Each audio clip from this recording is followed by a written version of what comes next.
We were up early this morning, and it took us a while to get here. We're on a remote section of the Fork River, and we're going to be tracking down along the side of the river to look for some coal mines. Go back to the early 1900s. There's really not a lot of information on the mines where we're going, so I don't really know what we're going to find. And the river is really, really high right now. A lot of rain that has impacted the river and the banks. So we're hoping that these mines are not going to be flooded when we get there. So we've got about another mile to walk. So hopefully, you know, these, like I said, these mines are not going to be flooded because the river probably crested 20 feet in the last week or so. So hopefully that's not going to deter us any. But you know, we'll see. We'll see if we can get there. Okay, just ahead is a giant tailings pile. There's a couple of coal mines in this area that we're on. This one right here is completely flooded. These were drift mines right here. So Mr. Box is checking on another one up there. But hopefully this won't be the case for the rest of the hike down along the river, but it looks like it could be. But that's the nature of the game right there. You never know.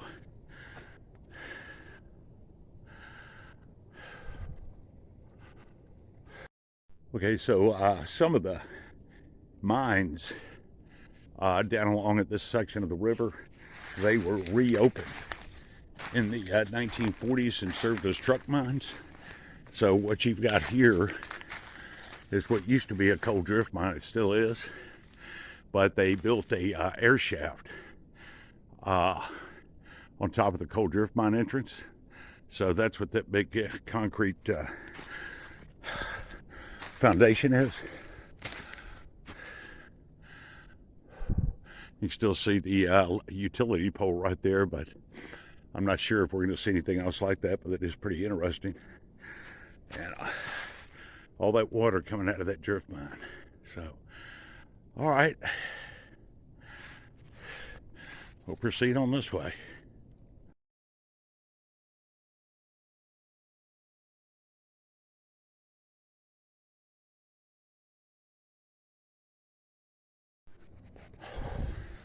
Okay, we've followed the river and we've come down to this creek down below, crossed the creek, and we're on this tramway bed right here. All these mines go back to the early 1900s. Not a lot of information on them, but this is the old tramway bed right here. So, tramway beds on either side of this deep ravine with the creek running down the middle. So there's like at least 10, supposed to be like 10 different drift mines up here. I have no idea what we'll find, but we'll just see. Okay, we were down below on the tramway bed. Mr. Box noticed this up in the woods. Probably mine related because they did have some coal truck mines up here in the 30s and 40s. Reopened some of these old mines. This has been up here for a long time, man. This probably goes back to the 40s. I mean, it's a truck, but I'm not sure what model it is. Right there.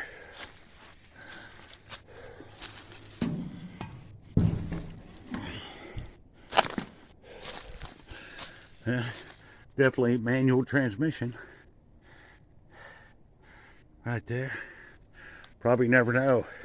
Looks like there's a mining cart wheel down there.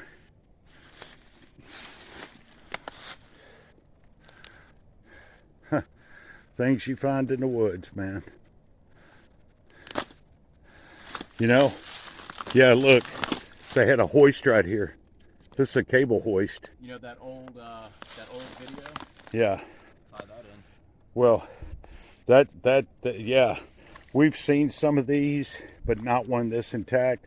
They would use the chassis of a truck with the rear axle and use the brake right there. This is a small cable, which you can actually see the cable right there. So they had this thing positioned for a mine down there, and that's a mine cart wheel further down right there. Well, this is pretty neat. Thanks to Mr. Box and his eagle eye. And you got the engine block right there. Wow. Huh. Man. Wow. Short-based engine block. There's the flywheel. Wow. If this truck could tell some stories. You see they got it, they had it on, had the engine exposed, had the cross ties here it was sitting on. So, well, there's a small slope mine or something down there. All right, well, we'll examine this a few more minutes and we'll head on this way.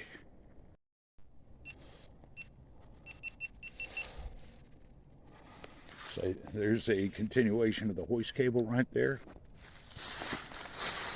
Goes on down, just down there's a mine cart wheel. So be interesting to see what we find down there. But you can see where they definitely had this thing in a stationary position because they stacked all this rock wall up here.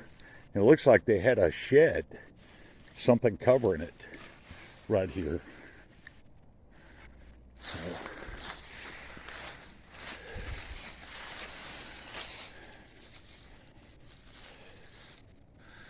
all right, that is a pretty neat find. All right, there's the a mine cart wheel right there.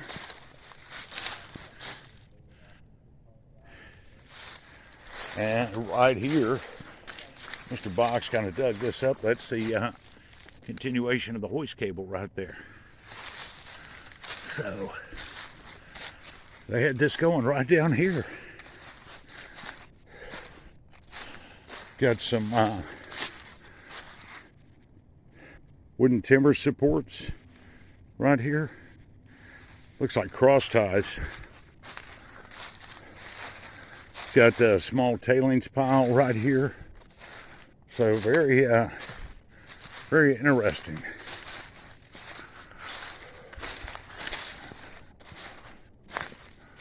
So I think we're coming to the mine right here. It must have been right here.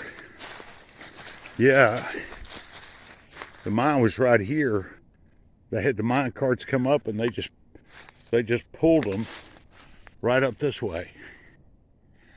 So this was the yeah, look at that. You can see the wooden timber braces right there to where the mine entrance was right here. Huh. That old thing's collapsed. You can see that, and that electrical lines going in there. You can see the white insulators. So this mine opening has seen better times, but pretty neat, man. And you can see it's flooded. All that water is coming out of this mine right here. Well, we've got quite a few more to check out in here. Well, finding that truck almost made it worthwhile for the trek in the woods along the river. So, and that's where the mine cars were brought up to. All right. Okay, that's looking back towards the mine entrance to the left. And this is the little slope where the hoist cable was for the mine cars. And this looks very interesting. Said a lot of these mines, some of them were reopened after they had closed down in the early 20s. That's another concrete air shaft. That is pretty cool looking. It's got an opening too. Wait for Mr. Box to get over here. We'll see. We'll take a look at it. Might be able to go inside, but there's quite a I don't know if all the other mines would look like this, rehabilitated, modernized, but back over in this direction, you know, there's probably more. Okay, you can see where this was early drift mine from the not early 1900s. So had the fan casing right here. They bricked all that off, forced the air down into the mine. So no doubt it went to that mine over there. But I'll break my lights out. There's an opening down below.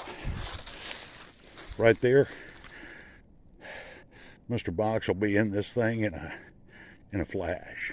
But pretty neat. So this is just, there's quite a few more mines back here. We don't know if they're going to look like this, but it's made for an interesting early morning hike.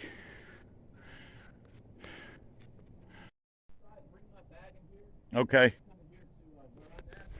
Okay. So you can make a decision. All right. He's already over that berm. Says it looks good. So I'm going to bring his bag in. I'm going to follow him behind him and see what it looks like. Okay, made it on inside. And they actually used rail sections for support right here.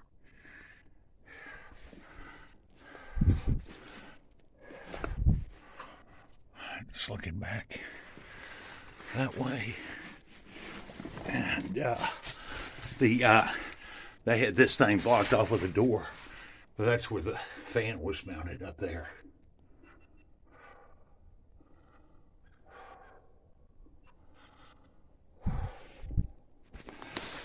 All right.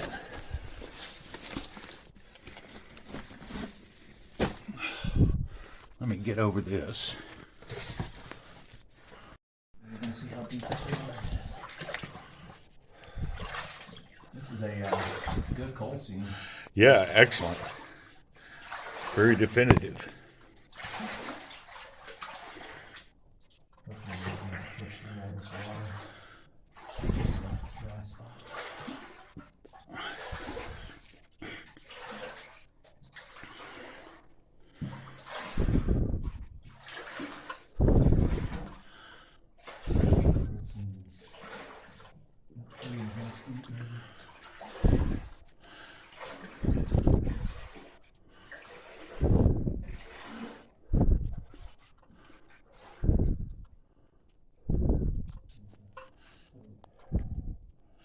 All right, well, I'm going to come in behind him.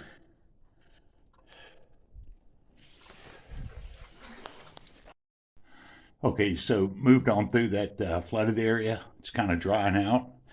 Still got some of the little cross ties right here for the rails. What used to be, they took them up since they turned this into a ventilation shaft. And it's looking down that way. So Mr. Box is going on. So I'll come on behind him, but pretty neat, very definitive coal seam, nice. Okay, that's a look further down the haulage way. Mr. Box and his light somewhere down there, I see it. So it looks like the water starts getting a little deeper. Pretty neat though.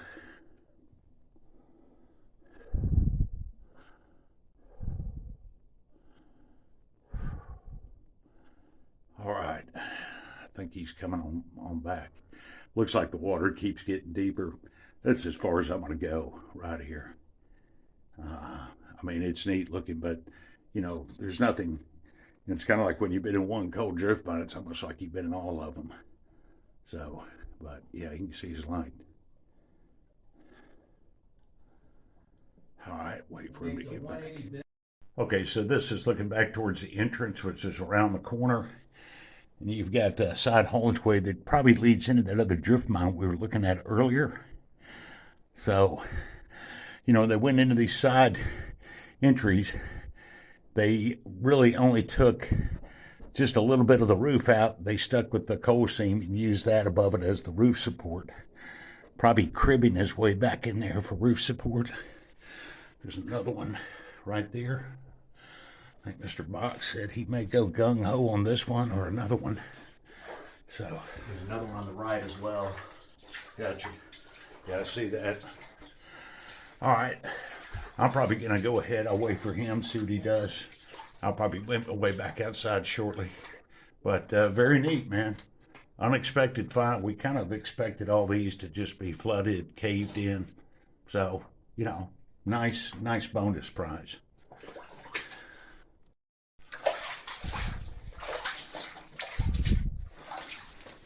You got that open out as well.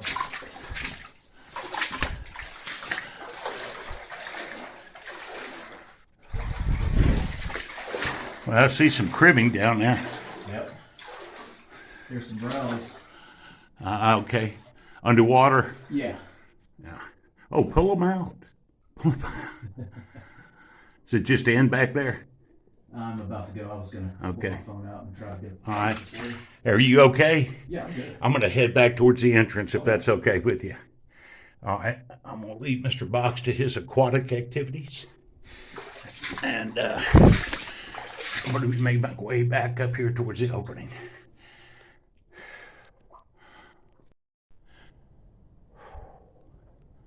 All right, back outside. And Mr. Box will be coming along shortly. He's just wanting to check out those passageways, those little headers, see if they went anywhere. He was most curious about if one of them went over to the drift mine that we'd first seen, the one that's collapsed.